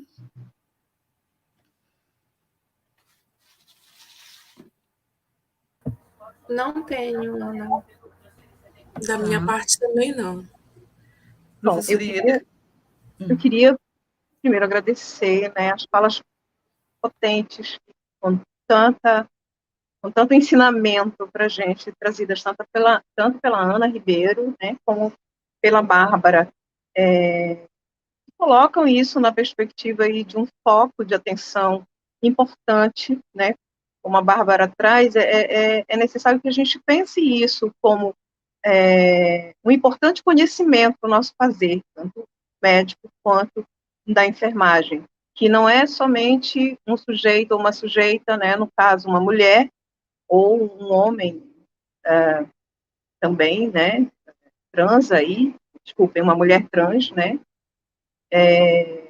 Um homem trans, enfim, a gente tem aí possibilidades de manutenção aí, né, de pessoas bissexuais também estarem acessando esse serviço, e também dos homens trans também, né, que tiverem aí com um relacionamento heteronormativo, né, que pode também pensar a mesma lógica aí de atendimento, né. Então, a gente não pensar para além das mulheres cis, né, que são lésbicas, mas também pensar esses outros sujeitos e essas sujeitos. E eu acho, assim, muito potente as falas de vocês, enquanto profissionais trazidas, Ana e Bárbara, que isso é algo que a gente sempre está pensando aqui dentro do PET, é compor aí nesse currículo oculto, que muitas vezes não perpassa o projeto pedagógico dos cursos de formação, né, da enfermagem se aproxima, mas assim a gente não tem constituído um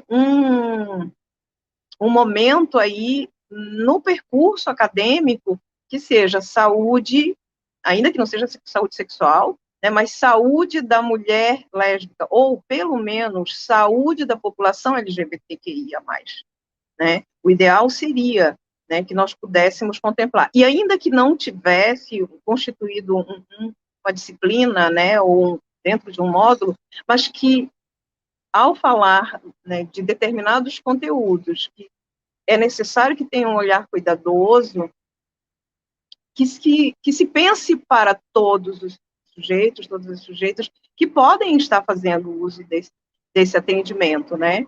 E, assim, algumas falas de vocês foram muito importantes para a gente pensar essa formação, né? Onde vocês centralizam que o cuidado ao atender, a atenção dispensada a essas pessoas que estão procurando serviço, que muitas vezes já são expulsas de todos os outros espaços, né? Expulsá-las também de um espaço de saúde pode ser vital, né? Como vocês trazem, né? Os adoecimentos podem ficar mais graves e aí, né?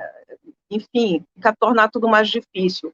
Mas eu queria trazer isso aqui, né? Para que a gente pense o currículo de formação das pessoas, porque se não fazem um atendimento adequado, não tem um olhar cuidadoso, como a Ana traz, como a Bárbara traz, é porque também não foi ensinado dentro da faculdade, não foi permitido a eles esses espaços para que eles tenham conhecimento, desenvolvam habilidades e tenham as atitudes necessárias e pertinentes a essa população, né, como outras diversidades também.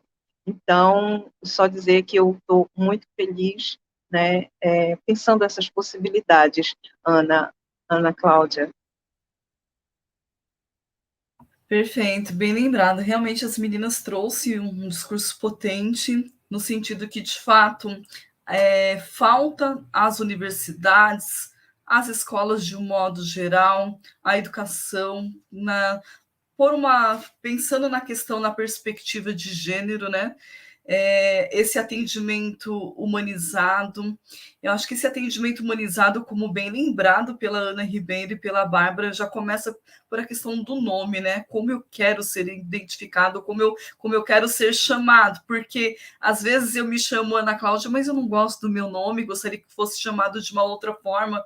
Isso tem que ser respeitado por toda a rede, e a gente percebe, no meu município não é diferente, chega pessoas trans falando da falta de respeito ao nome social delas na rede de atendimento da saúde. Então, assim, é muito precário realmente a formação em gênero, mas, por um outro lado também, como já bem apontado pela Bárbara e pela Ana Ribeiro, às vezes depende da gente também buscar essa qualificação profissional, de se inteirar sobre esses assuntos que são tão pertinentes. É aquilo que eu falei, seja o profissional que você gostaria de ter caso fosse você o atendido. Então, assim, como eu quero ser tratado nessa rede de atendimento, como eu gostaria de ser orientada, como eu gostaria de que fosse conversado comigo a respeito da questão da prevenção de ISTs ou da prevenção da própria violência, como combater isso no dia a dia, como combater todos esses preconceitos, né? E aí, assim, para a gente aproximar essa população da rede de atendimento, a gente sabe o quanto é difícil, que muitas vezes não vem porque sabe que tem barreiras, as pessoas não estão preparadas para atender. E aí tudo perpassa pela questão dessa qualificação profissional, desse trabalho de fluxo de rede, onde se discute casos e pensa-se políticas públicas voltadas à questão da saúde da população LGBT em todos os municípios do nosso país. Bárbara, chegou uma pergunta aqui para você, que diz o seguinte: Bárbara, eu tenho uma dúvida, já que você tocou no assunto. A última ginecologista que eu fui afirmou que eu não precisava fazer o PCU, é isso? Pois não tinha relação sexual com homens. Isso confere?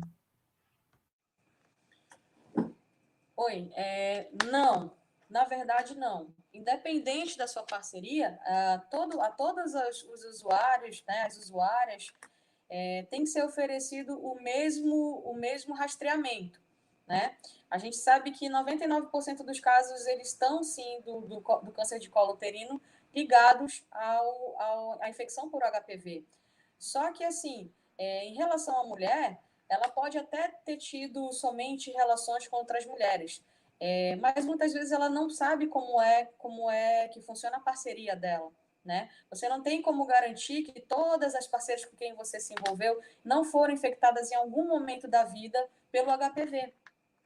Então, assim, seria uma pesquisa muito grande, entendeu? E mesmo assim, a gente não pode garantir 100% das vezes que realmente não vai, mesmo que você tenha uma relação homoafetiva com uma mulher que só se relacionou com você a vida toda, mesmo assim a gente recomenda as testagens e também o rastreamento, né? Porque o rastreamento pelo exame do Papa Nicolau, ele não serve somente para o HPV.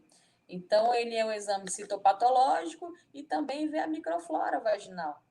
Então, assim, para as pessoas que têm vagina, vulva, que têm o órgão genital interno, né, como a gente se refere muitas vezes, é importante realizar esse exame, muitas vezes não só para detectar infecção pelo HPV, lesões no colo uterino, mas também para ver a saúde vaginal como um todo. Nesse momento, muitas vezes, a gente acaba descobrindo outras coisas. Então, assim, como a Fabíola tinha relatado, eu não sabia que a médica mesmo ia coletar o exame. Por exemplo, lá na minha unidade de saúde, eu costumo fazer coleta de preventivo, alerto os meus pacientes, porque aquele é o momento também da gente fazer um exame um pouco mais detalhado. Então, muitas vezes elas relatam, a gente aproveita a oportunidade para fazer outras orientações, para elas relatarem outras inquietações. Então, sim, é recomendado o rastreamento para todas as mulheres de acordo com as orientações do Ministério da Saúde, tá? Perfeito, Bárbara, obrigada. Se alguém desejar fazer alguma pergunta, as meninas estão à disposição. É importante a gente aproveitar esse momento para tirar dúvidas. Então, vamos aproveitar, gente, todos que estiverem participando. Tem uma outra pergunta. E como realizar o PCCU em mulheres como a Fabíola, que sempre sente muito desconforto no exame ginecológico? Certo. Então, assim, não sei se a Ana pode querer comentar também nessa questão, mas pode ser comigo também, não sei. Então, nesse guia ilustrado, né, que eu relatei para vocês, é um guia ilustrado Deixa eu só ver o título exatamente para quem quiser pesquisar depois, fica um pouquinho melhor. É o Exame Ginecológico com Autonomia, um guia ilustrado, de Laura Reis e André Filipac. Então, ele dá umas orientações bem práticas mesmo de como você pode deixar o exame mais confortável. Primeiramente, né, criar um vínculo maior com a paciente e fazer com que ela seja o sujeito da sua saúde e tenha autonomia para realizar o exame. Você pode oferecer, por exemplo, variações no posicionamento da mulher, né, de acordo com a marca que você tiver disponível, utilizar espéculos de tamanho P, né, de tamanho menor, e também oferecer à própria paciente que ela faça a introdução do espéculo, entendeu? Você pode explicar como ela pode fazer, orientar o posicionamento transversal, e aí, assim, tem sempre que ser no tempo da nossa usuária, né? Não adianta ser no nosso tempo. Se ela não se sentir confortável de nenhuma maneira, a gente não vai insistir no exame. Então, claro, é importante, é muito importante. A gente pode sempre fortalecer o vínculo, fortalecer as relações de confiança, orientar, explicar a importância desse exame para a saúde daquela paciente e tentar deixá-la o mais confortável possível, sabendo que ela tem total autonomia para inserir espéculo, para olhar a sua genitália. Então, assim, é tentar realmente deixar a mulher à vontade com o seu atendimento. Se eu puder acrescentar também, que a Bárbara me indagou, essa é uma barreira muito grande, inclusive é uma realidade vivida, se eu puder acrescentar por mim, a gente não tem hoje ferramentas, instrumentos alternativos para a realização do exame, algo que um objeto que possa substituir o espéculo, por exemplo, acredito, eu não tenho conhecimento de existir esse objeto. Então, e a gente precisa realizar o exame, né? Então acaba se tornando um embate. O que eu faço? E infelizmente, as ferramentas que hoje a gente tem é o que a Bárbara falou. É o diálogo, é o conforto, até porque o exame é um exame desconfortável até para uma mulher heterossexual que está habituada a realizar o exame. Então, naturalmente, pode acontecer aquela contração muscular da vagina, que dificulta ainda mais a passagem do espéculo. Então, realmente, a estratégia que pode ser tomada é a conversa, o diálogo, tentar tornar aquele momento menos difícil e desconfortável possível. Infelizmente, tem que acontecer, e às vezes a conscientização ajuda para que aquela mulher, a informação de ela entender que ela precisa passar por aquele momento difícil por um bem dela, às vezes pode ajudar, porque elas não sabem para que está acontecendo. Elas acham que a mulher que é heterossexual, que faz relação sexual com penetração de um pênis, precisa daquilo. Eu não preciso, porque a minha relação não envolve pênis, por exemplo. Então, eu não tenho risco. A gente volta para aquela questão do conhecimento, né, da informação. E, às vezes, isso pode facilitar, mas, infelizmente, assim, ferramentas diferentes, objetos diferentes, a gente ainda não conseguiu desenvolver. Talvez a gente chegue lá, né? Meninas, tem uma outra pergunta aqui, fiquem à vontade para responder. No caso da introdução de medicamentos na vagina, há outras apresentações tão eficazes quanto?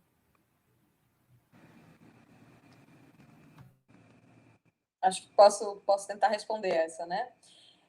Então, a eficácia realmente ela é maior muitas vezes para alguns patógenos pela introdução realmente na ação tópica daquele medicamento. Então, para agir ali no colo uterino, né, na parede vaginal. Mas, assim, uma coisa que eu costumo conversar bastante com os outros colegas vamos dar opções para o paciente, né?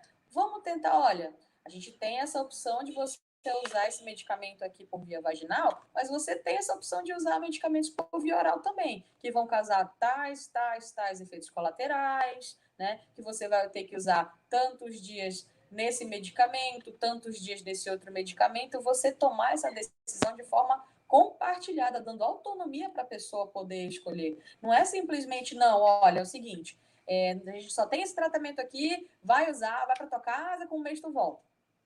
Entendeu? Então, não vai, assim você não vai conseguir adesão. Então, as infecções vão continuar, as doenças vão continuar, você vai ter um paciente insatisfeito com o teu atendimento e muitas vezes propagando IST, propagando outros tipos de doença por aí. Então, assim, existem sim outras opções. Muitas vezes os medicamentos por via oral, eles são uma opção boa e tratam, às vezes não com a mesma eficácia, mas com a eficácia satisfatória que dá para realmente a gente tratar grande parte das infecções sexualmente transmissíveis. Tem uma outra questão, com relação à questão hormonal. Muitas patologias ginecológicas são tratadas com hormônios. Como explicar isso ou encontrar terapias alternativas para essas mulheres que não querem fazer o uso da hormonoterapia? Não sei se a Ana vai querer comentar alguma coisa sobre isso. Você pode falar que eu te complemento. Então, assim, em relação a terapias medicamentosas, muitas vezes o que a gente tem é que os hormônios utilizados, assim, se você falar o nome anticoncepcional, muito, muito provavelmente você vai encontrar resistência da mulher, né? Se você, muitas vezes, trocar os termos e explicar, olha, esse medicamento, na maioria das suas vezes, na maioria das suas indicações, ele é utilizado como contraceptivo, né? Para não evitar a gravidez. Mas ele também é usado para distúrbios hormonais, para regular a menstruação, para poder tratar, por exemplo, a síndrome dos ovários policísticos, que pode estar causando alguns sintomas importantes, desconfortáveis na paciente. Então, a gente tem aqui um hormônio feminino, mas temos aqui um antiandrógeno, que vai fazer com que você ovule, que o ovário funcione melhor. Então, não necessariamente ele vai funcionar só para evitar a gravidez, ele vai funcionar para regular, né, os hormônios que você não está tendo, talvez, naturalmente. Então, realmente é esmiuçar, sabe? Muitas vezes a gente tem questões técnicas, mas se você tiver de frente de um profissional de saúde que esteja assim, disponível, sabe? Que esteja se dispondo a te explicar, né? Tem que questionar. Você muitas vezes está falando aqui no lugar do profissional de saúde, mas todos nós, muitas vezes, somos usuários do serviço de saúde. Então, poxa, não sabe? Vamos questionar. Certo que nem todo profissional, infelizmente, é receptivo a questionamento, né? Mas, assim, tenta questionar, olha, esse remédio, quais são os efeitos colaterais dele? Eu vou engordar? Eu vou emagrecer? Vai me causar falta de equilíbrio? Tem consequências sérias para a saúde? Então, assim, tenta esmiuçar um pouco, detalhar um pouco mais, que aí eu acho que você vai conseguir ter uma autonomia melhor para decidir realmente aquele tratamento cabe para aquela situação, cabe para você ou não. Se eu acrescentando também, eu acho que, sobretudo, entender a origem do meu problema. Saber se o meu problema é um problema de origem hormonal que precisa ser tratado pela via hormonal faz diferença do que você simplesmente chegar com um sintoma, um questionamento e a solução para todos os problemas parece que é o anticoncepcional e as pessoas não entendem por quê. Né? Não sabe que a origem daquele problema dela talvez seja hormonal. E aí eu acho que também a gente... eu entendo o lado da pessoa que perguntou, porque muitas vezes a gente vai ao ginecologista e parece que a solução para todos os problemas é o contraceptivo. Então a gente tem os dois lados, né, dessa moeda. Então, a origem do problema, entender se ela realmente vai ser melhor solucionada pela via hormonal, se ela for de origem hormonal, é uma coisa importante. E, como você falou, tentar conversar e buscar alternativas, caso eu não necessariamente precise de um hormônio, de colocar hormônio no meu corpo para tentar melhorar alguma coisa. Às vezes, uma alimentação saudável pode ter o mesmo efeito, às vezes a mudança de hábitos pode ter o mesmo efeito. Então, esse ponderamento do profissional de saúde, acho que a gente precisa também ter, né? É necessário. E aí também a gente pode citar as práticas não medicamentosas, né? Além da mudança dos hábitos, mas uma medicina mais alternativa que a gente tem. Sim, hoje com certeza. Várias opções, né? A auriculoterapia, a acupuntura, as práticas integrativas complementares. Exatamente. Não necessariamente recorrer a uma terapia medicamentosa, né? Com certeza. Perfeito, meninas. Professora Ieda, gostaria de complementar? Na verdade, eu não tenho muito a dizer sobre essa especificidade, né? Eu acho que é isso. E é muito importante, né, vocês trazerem essas falas aqui, né? Tem vários acadêmicos e acadêmicas nos ouvindo. E isso é um espelho, né, para a formação futura desses profissionais. E eu fico muito feliz, né, que a gente consiga ainda pessoas que estão preocupadas com isso, né? Quando a Bárbara mostra aquele livro maravilhoso, que eu já quero, um daqueles, isso é uma preocupação em atender essa população, né? E que muitas vezes essas preocupações com determinadas populações, elas iniciam com as pessoas que fazem parte dessa população, né? Que isso saia das médicas, das enfermeiras, das psicólogas, que são da população LGBTQIA+, né? As outras pessoas, e principalmente elas, né, precisam ser sensibilizadas com o que vocês trazem. Nós tivemos uma oficina a semana passada, né, realizada pela Natasha Mokiuchi de Mello, que é uma bolsista do PET, inclusive dei uma olhada lá, né, super indico essa oficina para dar uma olhada, que está maravilhosa. A Natasha é acadêmica de medicina, e quando foi proposta a ela, na verdade, fazer essa oficina, era uma oficina de exame ginecológico, ou seja, conhecimento e técnica, né, para gerar essa habilidade do profissional nesse exame, né, que já está muito bem definido aí nos livros textos, como fazer. E aí a Natasha entendeu que deveria pensar esse exame ginecológico para além das mulheres cis, né? E fez uma aula belíssima, assim, uma acadêmica de medicina que se sentiu incomodada pelos conteúdos que ela teve desta metodologia, né, desta prática, que não contemplava todas as mulheres, né, ou todos os homens, cis ou trans, né. Então, ela fez uma aula de como se faz o exame ginecológico de sujeitos e sujeitas que estão aí inseridos, que tem vagina, que tem mama, né, e foi brilhante. E agora, vocês trazendo esses conteúdos, eu acho que, né, complementa tudo que foi colocado ali pela Natasha, e o nosso apelo, que é esse lugar que nós estamos, é pensar a formação.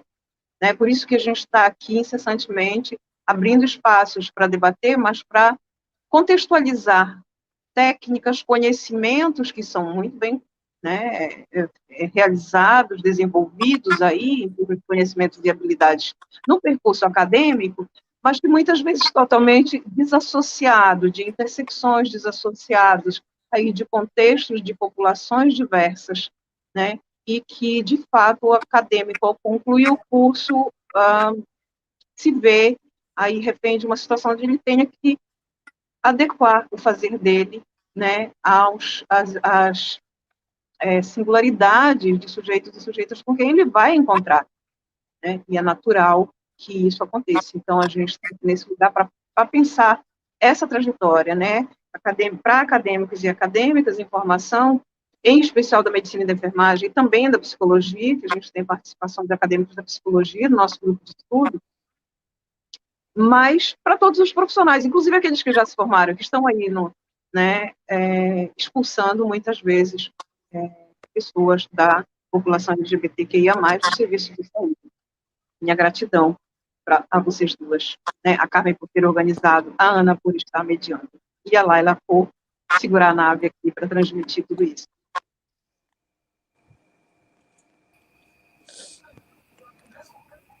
Bom, eu agradeço a oportunidade. No momento, nós não temos outras perguntas, então eu gostaria de agradecer o convite da professora Ieda. Tem? Chegou uma. Ah, ok. Então vamos lá. Tem-se ouvido falar nos índices altos de sífilis em mulheres no Pará. Vocês poderiam comentar a respeito? Tem alguma relação em mulheres que fazem sexo com outras mulheres? Bom, Pode falar. vou tomar a iniciativa dessa vez. Assim, se esses índices aumentaram, aí a gente precisa realmente fazer um estudo para afirmar, né, para saber porcentagem, quantidade de mulheres lésbicas, bissexuais, enfim. E saber qual é o público-alvo, o público principal que está com essas contaminações, mas pode ter a ver, especialmente pelo que a gente estava conversando a respeito da prevenção. A nossa prevenção, infelizmente, ela é meio intuitiva, meio instintiva, desajeitada, a gente faz como pode. Então, com certeza, se você tem taxas de sífilis aumentadas e a gente tem população de mulheres que fazem sexo com mulheres, é muito provável que a gente tenha uma incidência aí de mulheres lésbicas e bissexuais com nesse grupo aí de contaminadas pela sífilis, que é uma doença facilmente transmitida no ato sexual, como foi dito, contato com as mucosas, contato através da penetração, se você atua com a penetração com um brinquedo, como a Bárbara falou, você não troca o preservativo, por exemplo, usa o mesmo preservativo ou nem usa preservativo, você está trocando secreção, você está tendo ali troca de tecido daquela mucosa. E aí, nessa troca, você pode estar transmitindo sífilis se você está contaminado e a outra pessoa não está. Então, o que a gente pode dizer, se a gente não tem resultado de um estudo específico, é que há probabilidade, né? Aí a gente teria que ver qual é a incidência, digamos assim, no público LGBT, digamos assim. Quer complementar, Bárbara? Não, eu acho que a Ana explicou bem, realmente. A gente, acredito, ainda não temos dados, né, estatísticos que realmente comprovem essa afirmação, né? Pelo menos ainda não cheguei a pesquisar, vou até procurar ver. Mas assim, é muito importante a gente citar o que a Ana comentou, porque o que acontece? Muitas vezes nesses estudos sobre IST para populações gerais, não se questiona a orientação sexual.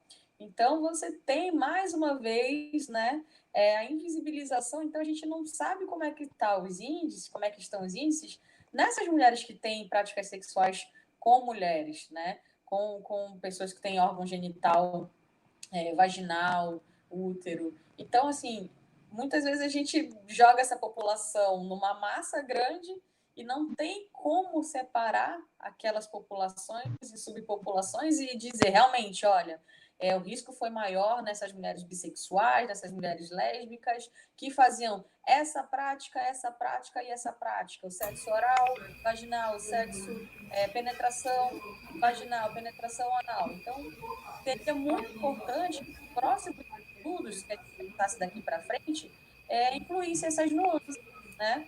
De orientação sexual, identidade de gênero e de práticas sexuais. Inclusive, ressalto que a importância de a gente, inclusive, ter esse público é para que a gente possa agir a respeito disso, né? Saber o que fazer, quem como que está acontecendo, e vamos tentar ajudar, se são realmente mulheres que fazem sexo com mulheres, de que forma a gente pode frear essa contaminação, né? Impedir que isso se perpetue. É isso, realmente. Pode falar, professora. Inclusive, as campanhas são sempre voltadas para o público hétero, né? E essa invisibilização ela vai acontecer fatalmente para todos aqueles e aquelas que não forem héteros, né?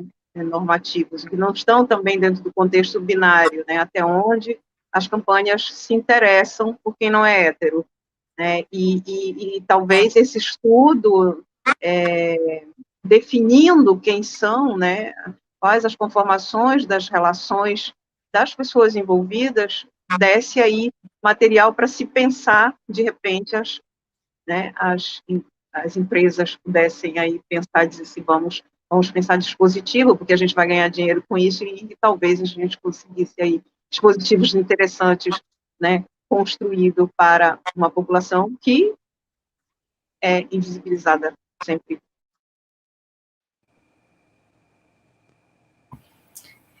De fato, a gente vê na rede de saúde as campanhas educativas da saúde não são específicas à população, por um outro lado, e quando são, fazem de forma um tanto, às vezes, até meio que preconceituosa, perpetuando que os maiores índices das doenças ISTs estão relacionados à população LGBT. Também tem este lado, né?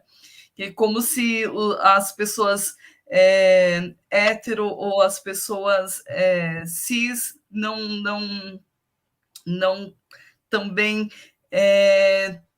contraísse ISTs e passasse para os seus parceiros nas relações heteronormativas. Então, precisa estar atento dos dois lados. É importante buscar indicadores para pensar as especificidades do atendimento.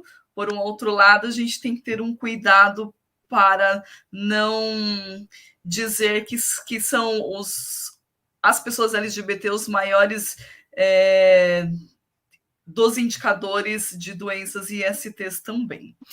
Bom, acho que é isso. Eu acho que a gente concluiu aqui. Gostaria de agradecer, então, a professora Ieda, a Laila, a Carmen, a Bárbara e a Ana Ribeiro por este seminário incrível.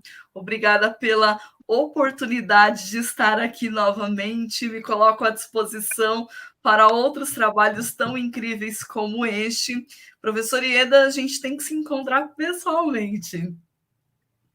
Precisamos, Ana, já falei isso para ti, ou eu vou lá no sul, ou então tu vens aqui no norte. Sim, eu vou adorar.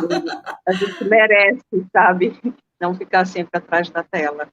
É verdade, verdade. Obrigada, meninas, pela oportunidade desta noite. Obrigada, Ana e Bárbara, por tanto conhecimento de vocês, por tudo que vocês proporcionaram nessa noite, de várias reflexões aí, até com relação para o meu trabalho mesmo, com certeza vai me ajudar aí a pensar políticas públicas mais eficazes para esta população em meu município. Bom, vou passar para a Carmen, eu não sei se tem alguma fala final da Bárbara e da Ana. Eu queria somente agradecer mais uma vez a oportunidade de a gente estar juntando e construindo com pessoas tão especiais que realmente são engajadas na saúde desses grupos mais vulneráveis. Então, para a gente mostrar que realmente essas pessoas não são esquecidas e a gente não vai deixar cair no esquecimento. Vai trazer, sim, essa temática de saúde LGBTQIA+, nos espaços acadêmicos, cada vez mais, né? Faculdade de medicina e faculdade de enfermagem, que são ambientes extremamente conservadores, nesse momento de uma política de morte que a gente vive, de uma política conservadora, é muito importante a gente estar fazendo essa fala aqui e mostrando que a gente vai resistir. Não vamos. Ana, quer fazer uma fala final para a gente, querida? Eu também gostaria muito de agradecer o convite, foi um prazer, a discussão foi muito interessante até para o nosso conhecimento, né? A gente tem um conhecimento tão escasso no assunto que se a gente puder trocar um pouco das nossas experiências já soma bastante. Obrigada à banca, obrigada pelas pessoas que estão assistindo, e eu acho que é isso. Obrigada, Ana. Nós não vamos parar, Bárbara, a gente vai continuar aqui. A gente quer... Sempre, né, professora? Sim, a gente precisa continuar trincando o sistema, porque é pela vida das pessoas, né? E enquanto determinante para a saúde, né, profissionais da medicina e da enfermagem e da psicologia, a gente precisa que esses profissionais consigam acolher essas pessoas que já entram no espaço de saúde já fragilizadas e muitas vezes não conseguem esse apoio nessa fragilidade. e pensar políticas públicas. O que tu trazes, Ana, é importante. Tem uma carência de estudo muito grande. Porque se eu não sou da população, a mim não interessa fazer isto. A mim não interessa assistir algo sobre isto. Mas é importante que a gente se reconheça aí dentro do espaço que estamos prestando, né, um atendimento, né, um acolhimento, né, para os sujeitos, e que está lá, de uma forma ou de outra, colocado naquelas palavras, né, de universalidade, de integralidade. Então, pensar integralidade do atendimento na saúde requer que se entenda a singularidade das pessoas, né? E para tal, entender as populações, os contextos nas quais essas pessoas estão inseridas, intersecções várias, né? E conseguir aí que essas pessoas não sejam minimamente expulsas dos espaços de saúde, né? Quem dera a gente tivesse várias bárbaras distribuídas mundo afora, né? Quem dera a gente tivesse várias Ana Ribeiro distribuídas mundo afora. Ou pelo menos em Belém, em todos os espaços de saúde de Belém, a gente já ficaria feliz. Então, minha gratidão a vocês duas, né? Eu vou passar a fala para a Carmen e depois eu vou fazer o agradecimento final para a Carmen e para a Laila. Eu acho que elas querem falar. Acho que chegou uma pergunta, será? Não é possível. Oi? Não, professora, só avisando da internet dela. Tá bom. Carmen. Bom, eu gostaria de agradecer, né, a professora e a Laila que aceitaram essa proposta de fazer essa atividade do Pet Joia com essa temática, que para mim digamos que puxa um pouco para o pessoal, para que esse assunto seja ainda mais interessante para mim. E também a Bárbara, a Ana, que aceitaram estar aqui com a gente, né, para falar um pouco disso. E como a Bárbara falou, não, a gente não vai parar por aqui. A gente está nesse querer de produzir material, não só materiais em vídeo, mas um dos objetivos, uma das metas dessa atividade do Pet Joia é produzir uma cartilha com essas questões que foram faladas aqui, né? Inclusive, estendo o meu convite a vocês, meninas, que se quiserem contribuir com a gente, para a gente lançar essa cartilha e difundir, né? Tá tão fácil hoje em dia compartilhar informações ruins nas redes sociais, informações falsas, então vamos usar desse poder de compartilhamento para compartilhar coisas importantes, coisas boas que vão realmente providenciar bem viver na vida dessas mulheres que fazem sexo com outras mulheres. Seria isso. Então, também agradecer a toda a participação da Carmen, da professora, Ana Ribeiro, Ana Cláudia, a Bárbara, e também do pessoal que esteve assistindo, que eu acho que com certeza quem parou para vir aqui escutar um pouco do que vocês falaram já vai ter um olhar diferente, vai pensar outras formas de fazer o seu atendimento, até mesmo a gente na nossa formação. Acho que esse espaço, né, já promove mudanças muito importantes. Com certeza não penso mais da mesma forma do que quando eu entrei na universidade, antes de ter contato com o projeto, com as atividades e com as pessoas tão incríveis que são trazidas até aqui para compartilhar um pouco das suas vivências, também das suas demandas para serem atendidas. Então, é extremamente importante que a gente promova, né, mais espaços, mais construções, como a Carmen bem falou, e que a gente continue, né, sempre estando à frente desses processos que acabam se tornando tão prazerosos devido ao resultado, né, que a gente vai colher. Então, só gratidão. Bom, então, por fim, eu quero agradecer muito, imensamente, né, a Laila e a Carmen. A Laila, porque está permitindo que a gente consiga chegar até o YouTube e depois até o Deutsche, né? Sem ela seria impossível a gente carregar essas informações para até o YouTube. A Carmen, por ter trazido esse tema, óbvio, não teria como não querer este tema, ele é mais do que pertinente e necessário. Carmen, eu é que agradeço a você por ter trazido esse tema. Queria agradecer imensamente a Fabiola Lemos, né, que construiu um vídeo sobre as vivências dela, né, que é o relato específico de quem está sentindo o quanto é excluída do sistema de saúde, quer seja saúde biológica, quer seja saúde psíquica, né? E agradecer a Ana por ter aceitado, como sempre, né? Ela tem a carteirinha, como eu falei, né? Ter vindo mediar lindamente essa mesa. Agradecer a Bárbara, né? Que também já tem a nossa carteirinha, que a gente vai estar te chamando sempre, que a gente precisar muito dessas falas potentes. Sim, a nossa resistência, vamos continuar, sim, Bárbara. E aí, nesse convite aí da Carmen, participar dessa cartilha que a gente vai elaborar, e aí com a construção de todas vocês, né? Tanto de Ana Ribeiro, quanto de Ana Cláudia, quanto de Bárbara, e da Laila, e da Carmen, e minha, e a gente vai construindo e alinhando, né, a partir dos nossos conhecimentos, habilidades e da nossa leitura do quão é importante e do que é importante. E, por fim, Ana Ribeiro, que é a primeira vez que está por aqui. Ana, a Laila já providenciou uma carteirinha tua aí, né? Então, no início da noite, no término da manhã, vocês vão ouvir um zap da Laila. Olha, nós temos uma atividade. Você pode participar? Então, Laila, providencia a carteirinha da Ana. E a gente tem uma série de atividades dentro do projeto Gênero, Sexualidade e Cidadania. Então, eu já aproveito para pedir a Ana para liberar as listagens de pessoas. A gente está precisando muito de uma pessoa que desistiu na sexta-feira, e a gente precisa de uma pessoa que eu sei que tu vais indicar, né, para compor uma mesa junto com a Artemira. Tá? Artemira linda, que você nos indicou também.